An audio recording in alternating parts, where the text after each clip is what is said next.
خوش آمدید۔ آج ہم ذرا ماضی کے پردوں کو ہٹا رہے ہیں، قدیم دنیا کے کچھ ایسے راز ایسے سربستہ رازوں میں جھانکیں گے جو آج بھی ماہرین کو، تاریخ دانوں کو، سب کو الجھائے ہوئے ہیں۔ جی بالکل، یہ صرف کہانیاں نہیں ہیں بلکہ تاریخ کے وہ باب ہیں جو کھلے ہوئے ہیں ایک طرح سے۔ صحیح، اور ہمیں سوچنے پر مجبور کرتے ہیں کہ آخر تھا کیا؟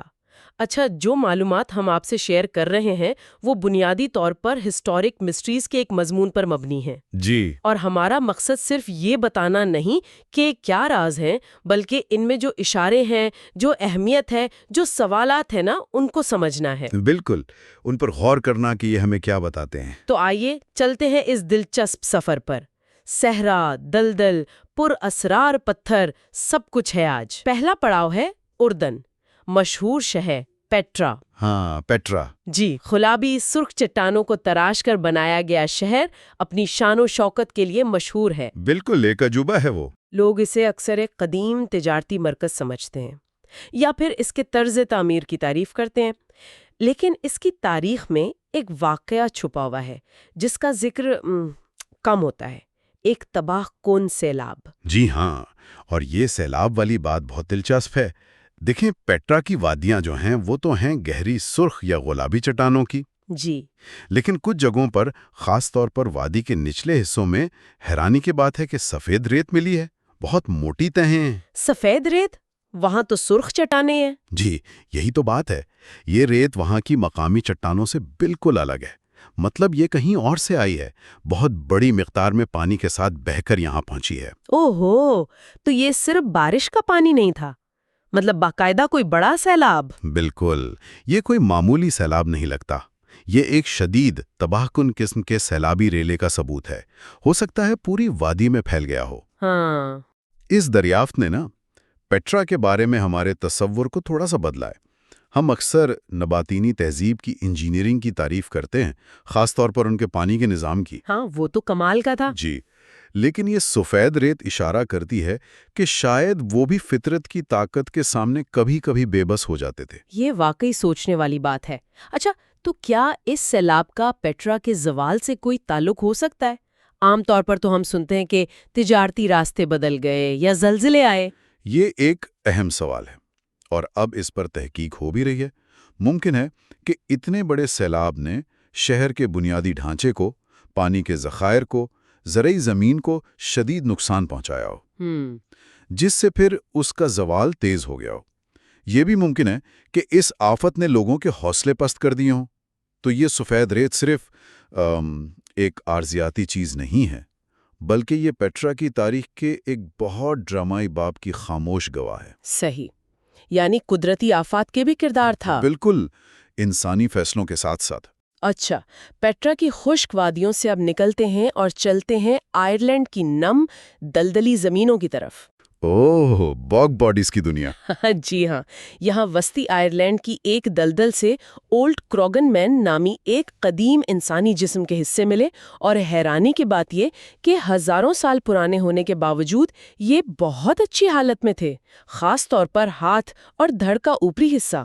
جی ہاں، اور اولڈ کروگن مین کی دریافت کئی لحاظ سے اہم ہے۔ ایک تو جیسا آپ نے کہا، اس کی غیر معمولی طور پر محفوظ حالت۔ یہ دلدل کے خاص ماحول کی وجہ سے ہوتا ہے، تیزابی پانی، آکسیجن کی کمی۔ اچھا، اس سے بیکٹیریا نہیں پنپتے، تو گوشت، جلد، یہاں تک کہ ناخن بھی محفوظ رہ جاتے ہیں۔ اس سے باگ پریزرویشن کہتے ہیں۔ اور اس شخص میں کیا خاص بات تھی؟ مضمون میں ہاتھوں اور بازو بند کا ذکر ہے۔ بالکل، اس کے ہاتھ بہت نفیس تھے، اچھی طرح سنبھالے ہوئے، ناخن تراشے ہوئے۔ اس سے لگتا ہے کہ وہ کوئی محنت مزدوری کرنے والا نہیں تھا، بلکہ غالباً اعلیٰ طبقے سے تھا۔ اوہ! اور سب سے اہم چیز، اس کے بازو پر چمڑے کا ایک خوبصورت بازو بند تھا، جس پر کانسی کی پٹیاں لگی تھیں۔ یہ بازو بند اس دور میں، یعنی آئرن ایج میں، طاقت، اختیار، اعلیٰ سماجی حیثیت، ان سب کی علامت سمجھا جاتا تھا۔ تو کیا وہ کوئی سردار تھا یا کوئی بادشاہ؟ یہ ممکن ہے، یا شاید کوئی اہم مذہبی شخصیت۔ کچھ ماہرین کا خیال ہے کہ وہ ایک ڈروئڈ ہو سکتا ہے۔ ڈروئڈ؟ وہ کون ہوتے تھے؟ ڈروئڈز قدیم کیلٹک معاشروں میں بڑے اہم لوگ تھے، پادری، استاد، جج، مشیر، سب کچھ۔ ان کا تعلق قدرت، روحانیت، ستاروں سے گہرا تھا، اور معاشرے میں ان کی بہت عزت تھی۔ بازو بند جیسی چیزیں اکثر ایسے ہی لوگ پہنتے تھے۔ اچھا؟ اور ایک اور بات، اس کی موت کا طریقہ بھی پرتشدد تھا، جو ممکنہ طور پر کسی قربانی کی رسم کی طرف اشارہ کرتا ہے۔ اس دور میں ایسی رسمیں ہوتی تھی۔ اوہ، تو یہ دریافت صرف ایک لاش کا ملنا نہیں ہے، یہ تو اس دور کے پورے معاشرے کی ایک جھلک دکھاتی ہے، ان کی سماجی ساخت، عقائد، رسومات۔ بالکل درست۔ یہ ہمیں کتابوں سے کہیں زیادہ واضح تصویر دکھاتی ہے۔ ایک فرد کی کہانی کے ذریعے ایک پورے زمانے کی داستان بیان کرتی ہے۔ یہ ہمیں اس دور کے انسانوں کی زندگی کو، ان کے رتبے کو، ان کی دنیا کو سمجھنے میں مدد دیتی ہے۔ بہت دلچسپ۔ اچھا، آئرلینڈ سے اب ہم برطانیہ چلتے ہیں۔ وہاں رول رائٹ سٹونز نامی پتھروں کا ایک پراسرار دائرہ ہے۔ جی، سٹون ہینج جتنا مشہور نہیں، لیکن کم پراسرار بھی نہیں۔ ہاں، یہ قدیم پتھروں کا ایک مجموعہ ہے، ہزاروں سال پہلے ایک خاص ترتیب میں لگائے گئے۔ لیکن کیوں؟ یہ سوال ابھی تک وہیں کا وہیں ہے۔ دراصل رول رائٹ سٹونز جو ہیں وہ 3 الگ الگ یادگاریں ہیں مختلف ادوار کی۔ ایک کنگز مین کہلاتا ہے جو پتھروں کا دائرہ ہے، ایک کنگ سٹون ہے وہ اکیلا کھڑا پتھر ہے، اور ایک وسپرنگ نائٹس ہے جو ایک پرانی قبر کے باقیات ہیں۔ اچھا۔ اور ان سب کا تعلق نیولتھک اور کانسی کے دور سے ہے۔ لیکن مقصد کیا یہ بھی ستاروں کو دیکھنے کے لیے تھے، جیسے سٹون ہینج کا کہتے ہیں؟ کچھ تحقیق اشارہ بھی کرتی ہے کہ شاید ان کی ترتیب کا تعلق سورج یا چاند کے نکلنے ڈوبنے سے ہو، لیکن یہ حتمی طور پر ثابت نہیں ہو سکا۔ تو اور کیا ہو سکتا ہے؟ اور بھی امکانات ہیں۔ ہو سکتا ہے یہ موسمی تہواروں کے لیے ہوں، یا مذہبی رسومات کے لیے، یا قبیلوں کے اکٹھا ہونے کی جگہ ہو، یا شاید علاقے کی حد بندی کرتے ہوں۔ سچ تو یہ ہے کہ ہمارے پاس کوئی تحریری ریکارڈ نہیں ہے، تو ہم صرف آثار اور ان کی ترتیب کی بنیاد پر اندازے ہی لگا سکتے ہیں۔ دلچسپ بات یہ ہے کہ مضمون میں لکھا ہے کہ یہ جگہ آج بھی لوگوں کو کھینچتی ہے۔ کچھ لوگ مانتے ہیں کہ ان پتھروں میں کوئی خاص توانائی ہے یا شفا دینے والی خصوصیات ہیں۔ یہ تو نئی بات لگتی ہے۔ ہاں، یہ ایک دلچسپ پہلو ہے۔ ہزاروں سال گزر گئے، لیکن ان پتھروں کی کشش قائم ہے۔ آج کل لوگ وہاں لے لائنز یا زمینی توانائی کے نظریات کی وجہ سے آتے ہیں۔ اچھا۔ اب ان نظریات کا کوئی سائنسی ثبوت تو نہیں ہے، لیکن یہ دکھاتا ہے کہ انسان قدیم اور پراسرار جگہوں سے ہمیشہ ایک خاص روحانی یا جذباتی تعلق محسوس کرتا ہے۔ قدیم لوگوں کے لیے ان کی جو بھی اہمیت تھی، آج یہ ہمیں انسانی نفسیات اور تاریخ سے ہمارے تعلق پر غور کرنے کی دعوت دیتے ہیں۔ شاید ان کا اصل مقصد ہمیشہ راضی رہے، لیکن یہ خاموش پتھر ہمیں یاد دلاتے ہیں کہ ہم سے پہلے بھی یہاں لوگ بستے تھے، جن کی اپنی سوچ تھی، اپنے عقائد تھے، کائنات کو سمجھنے کے اپنے طریقے تھے۔ صحیح کہا۔ اچھا، برطانیہ میں ہی ایک اور حیران کن دریافت کا ذکر ہے کوزی نامی جگہ پر۔ یہ بھی کانسی کے دور کی ہے، لیکن یہاں پتھر نہیں ملے، جی، بلکہ حیران کن طور پر محفوظ انسانی گوشت کے نمونے ملے۔ یہ کیسے ممکن ہوا؟ یہ واقعی غیر معمولی دریافت ہے۔ کوزی ایک غار یا چٹانی پناہ گاہ جیسی جگہ ہے جہاں سے کانسی کے دور کی انسانی باقیات ملی، اور ان میں صرف ہڈیاں نہیں بلکہ گوشت اور دماغ کے حصے بھی شامل تھے، جو ہزاروں سال بعد بھی محفوظ تھے۔ ہزاروں سال؟ جی، یہ اولڈ کروگن مین والی باگ پریزرویشن سے تھوڑا مختلف ہے، کیونکہ یہ دلدل نہیں ہے۔ تو پھر یہ کیسے محفوظ رہے؟ کیا وہاں بھی کوئی خاص ماحول تھا؟ ایک ممکنہ وضاحت یہ ہے کہ غار کے اندر کا ماحول ہی کچھ خاص تھا۔ شاید درجہ حرارت مستقل کم رہتا ہو، یا نمی خاص قسم کی ہو، یا وہاں کے مٹی یا چٹانوں میں کچھ ایسے معدنیات ہوں اچھا، جنہوں نے قدرتی طور پر ان باقیات کو محفوظ کر لیا ہو۔ جیسے قدرتی ممیفیکیشن ہوتی ہے۔ ایسے ماحول میں چیزوں کے سڑنے کا عمل بہت سست ہو جاتا ہے۔ لیکن مضمون میں ایک اور امکان بھی بتایا گیا ہے۔ کیا یہ جان بوجھ کر کیا گیا تھا؟ یہی وہ سوال ہے جو اس دریافت کو اور بھی پراسرار بنا دیتا ہے۔ کیا یہ صرف اتفاق تھا کہ لاشیں وہاں محفوظ رہ گئیں، یا کیا کونسی کے دور کے لوگوں کو پتا تھا کہ اس غار میں لاشیں محفوظ رہتی ہیں اور وہ جان بوجھ کر اپنے مردوں کو یہاں لاتے تھے؟ اگر ایسا ہے تو کیوں؟ بالکل۔ وجہ کیا تھی؟ کیا ان کا کوئی مذہبی عقیدہ تھا جس میں جسم کو محفوظ رکھنا ضروری تھا؟ شاید وہ اسے کوئی مقدس جگہ مانتے تھے، یا ان کا خیال تھا کہ مرنے کے بعد کی زندگی کے لیے جسم کا صحیح سالم ہونا ضروری ہے۔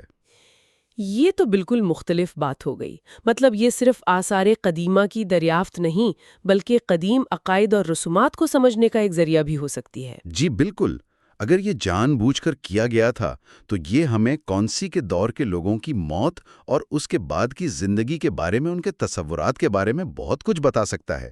یہ ہمیں ان کی سوچ کے ان پہلوؤں سے ملواتا ہے جن کا اندازہ صرف اوزاروں یا برتنوں سے نہیں لگایا جا سکتا۔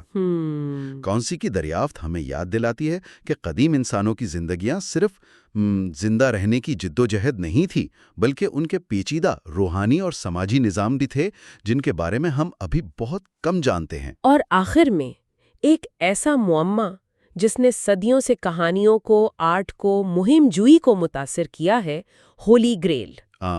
گریل۔ جی، اکثر اسے حضرت عیسیٰ کے آخری عشائیہ لاسٹ سپر میں استعمال ہونے والے پیالے سے جوڑا جاتا ہے۔ جی، ہولی گریل مغرب کی ثقافت اور ادب میں ایک بہت طاقتور علامت بن چکا ہے، لیکن تاریخی اور مذہبی طور پر اس کا براہ راست تعلق آخری عشائیہ والے پیالے سے کافی مبہم ہے۔ اچھا۔ جی، ابتدائی مسیحی روایات میں اس کا ذکر اس طرح نہیں ملتا۔ گریل کی کہانی اصل میں مقبول ہوئی قرون وسطیٰ کی یورپی داستانوں سے، خاص طور پر شاہ آرتھر کے قصوں سے۔ تو اگر یہ آخری عشائیہ والا پیالہ نہیں تو پھر اتنی اہمیت کیوں؟ اور اس کا قدیم دنیا کے اسرار سے کیا تعلق بنتا ہے؟ دیکھیں، اگرچہ آخری عشائیہ والا تعلق شاید بعد میں بنا ہو، لیکن یہ ممکن ہے کہ کوئی خاص پیالہ یا برتن حضرت عیسیٰ کے ابتدائی پیروکاروں یعنی حواریوں کے لیے علامتی اہمیت رکھتا ہو۔ شاید وہ اسے اپنی شروع کی ملاقاتوں یا رسومات میں استعمال کرتے ہوں۔ اس کا تعلق قدیم دنیا سے اس طرح بنتا ہے کہ یہ واقعہ پہلی صدی عیسوی کا ہے۔ اصل معمہ یہ ہے کہ اگر ایسا کوئی اہم برتن تھا بھی تو تقریباً 30 عیسوی کے بعد اس کا کیا ہوا؟ اور اس کا جواب کسی کے پاس نہیں؟ نہیں، یہی تو اس کا اصرار ہے۔ اس کی قسمت مکمل طور پر نامعلوم ہے۔ صدیوں سے اس کی تلاش جاری ہے۔